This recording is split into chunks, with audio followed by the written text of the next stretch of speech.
Red, okay na, okay na. Tara na. Okay, nandito tayo ngayon sa Bahay Nakpil Bautista. At ngayon ay nandito ang ating si Profesora Consolacion Alaras. Ayan. Ayan po, si Profesora. Oh, ayan. Ayan, oh. Ayan. Oh, Kadapi Uso po. Oh. Today, January 10, 2025, I'm honored and blessed to be given the grace and the blessing to do this video, and no less than a kagawan of the Barangay 393 here, honoring and nurturing this place.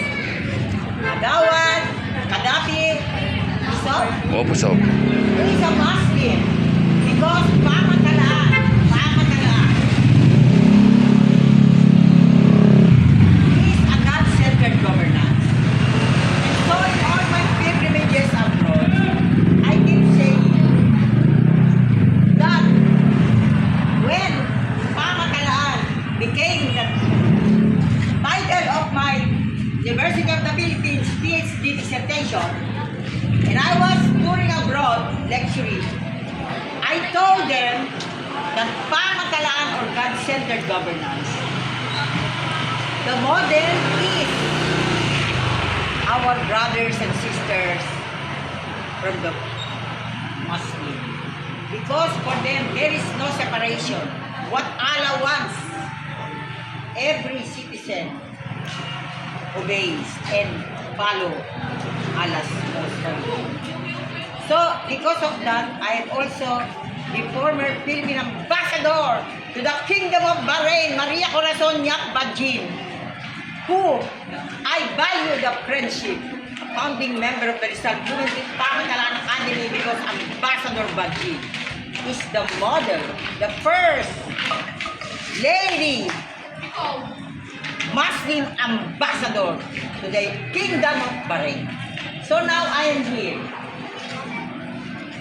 See, the Tipunan flag and the Philippine flag. This was marked by Nakpil at Bautista. The most important thing about it is we were a group of UP researchers who called ourselves Mama Mathala. Mama Mathala means after pamatalaan.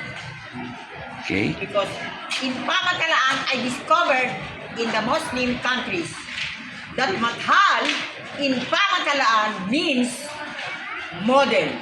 So for me, a government is model when it is God-centered. When you allow God to be the focus of your governance. So now you will begin to understand why I love the Muslim countries and our brothers and sisters. So now, as I said, we were a group of scholars, UP scholars, who form ourselves and call ourselves Mama Mathala after pamatalaan. Because Mama Mathala, we are the citizens. We are the citizens to be model, honoring and nurturing pamatalaan or God-centered governance. And no less than President Fidel B. Ramos dedicated his administration in Davao when he unveiled the Napoleon Villanueva Pamatalaan Matter in Davao that I initiated with the help of the Philippine Tourism Authority, Department of Tourism. So, ladies and gentlemen, my compatriots all over the world, this is also a day of grace and blessing. Because when this morning I was summoned to come here, I only took 2 jeepneys. Providentially, the jeep stopped there. And so I decided to come first to Bahay Nakpil Bautista before going to Quiapo Church and offer. What a blessing I will offer, because I met Brother Kadapi Bishop. Yes. My God, this is indeed a blessing from Barangay 393. My compatriots all over the world, I share with you the graces and blessings of all my pilgrimages all over the world in the Philippines. And so now, I offer, and of course this was the one given to me by the sisters, Carmelite sister, Philippine Carmel of St. Teresa of the Child Jesus, who guided me in all my pilgrimages. Especially, the Philippines Prophetic Future with St. Teresa of the Child Jesus, Dr. Jose Rizal and Dr. Ferdinand Blumentritt for the new Sacred Prophetic International Order.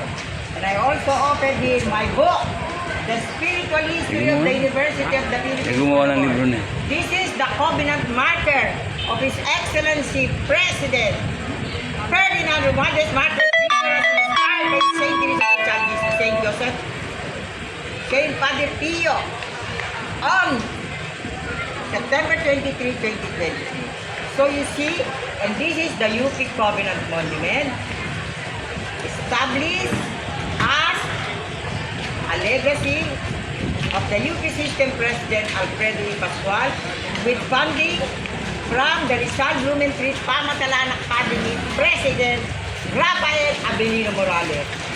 So, my compatriots all over the world, let us rejoice because my dream of St. Teresa of the Child Jesus saying that my advocacy in all my lectures abroad, that one day the prophecy of the Philippines to have a holy election will be done.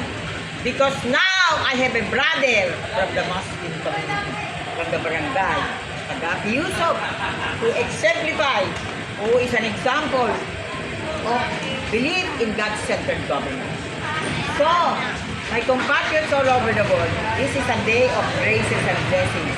And so I renew all my privileges. St. Teresa of the Child Jesus told me to offer on January 2, 2025 birth anniversary.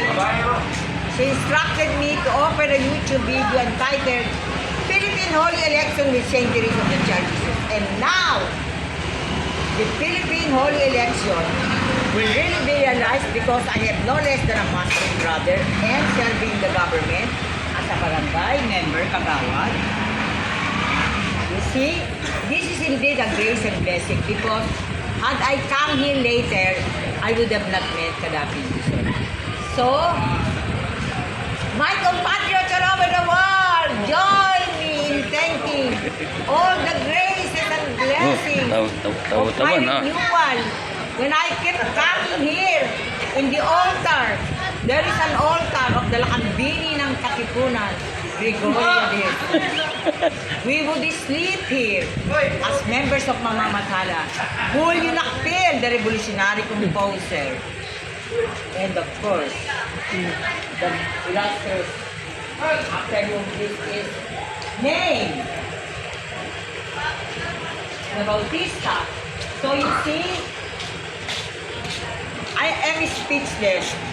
This is indeed a day of the divine. The Lord, the God-centered governance, as exemplified and modeled by our Muslim brothers and sisters. Amen. Okay. Say mo.